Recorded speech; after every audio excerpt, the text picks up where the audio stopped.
이 충격적인 이야기로 시작을 했습니다. 이게 지금 대한민국과는 통일이 성사될 수 없다. 이게 적이다라고 선언을 했습니다. 이 말폭탄 던진 게 뭔가 이제는 좀 또 예전과는 달리 좀 실행하고자 하는 투가 좀 보여요. 자, 새 벽두부터 김정은의 지시가 있었습니다. 대남 기구들 싹 다 정리하라고 라는 지시가 있었고 이 지시를 수행할 일종의 북한 내에 TF팀이 꾸려집니다.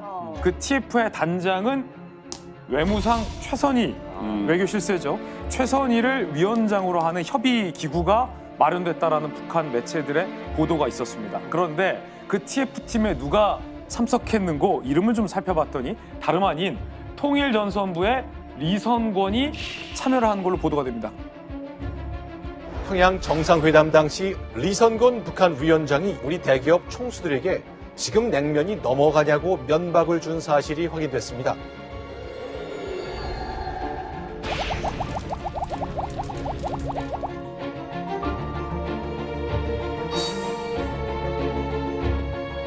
관념이 없으면 시기가 주인 닮아서 지금 또 이긴단 말이에요.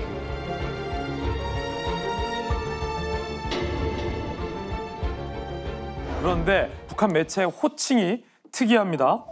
리선권 동지를 비롯한 대남 일꾼들이 참석했다. 이렇게만 표현이 나옵니다. 리선권은요, 통일전선 부장이에요. 네. 단 한 번도 리선권 대남 일꾼이라고 표현된 적이 없었습니다. 리선권이 통일전선 부장에서 무언가 징계를 받고 대남 일꾼 차원으로 격하됐다라는 것을 우리 첩보에서 파악하고 있었거든요. 그런데 이번에도 대남 일꾼 리선권이 참여했다라고만 표현이 됐습니다. 자, 그렇다면 리선권이 부장으로 있는 이 통일전선부가 뭐 하는 데냐라는 게 중요하겠죠. 통일전선부는 대한민국 내부의 첫 번째 역할은 간첩을 보내는 역할입니다. 그래서 통일전선부 안에 있는 가장 실세의 유명한 과가 직접 침투과. 아, 그래요? 예. 이름.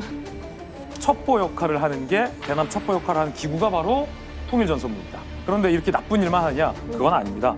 개성공단 사업 같은 굵직한 남북교류 사업도 통일전선부가 주무부처입니다. 그러니까 남북 사업을 총괄하는 부서가 어디다?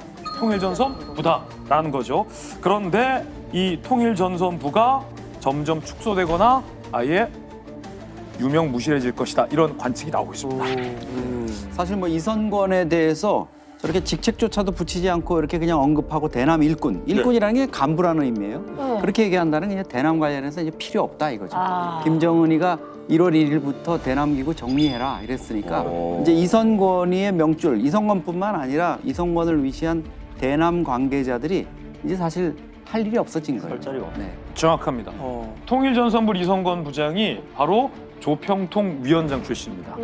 조평통이 어디냐? 원래는 통전부 산하기구였어요. 그런데 2016년 6월에 정식 국가기구로 승격이 돼서 그때부터는 대한민국의 통일부와 같은 위상에, 같은 격에, 같은 대화 파트너로서의 위상을 북한 내에서 이 조평통이 맡고 있었습니다. 그래서 여기서 뭘 했냐면 바로 남북 고위급 회담을 이 조평통에서 주도하기 시작합니다.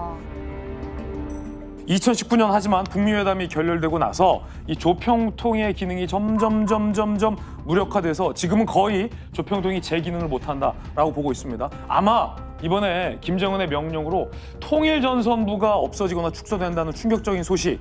그래서 당연히 조평통은 정리될 것이다. 이렇게 보고 있는데 최근 우리민족끼리라는 북한의 이 대외 매체에 접속이 안 된다는 보도가 많았습니다. 이걸 관리하는 데가 바로 조평통입니다.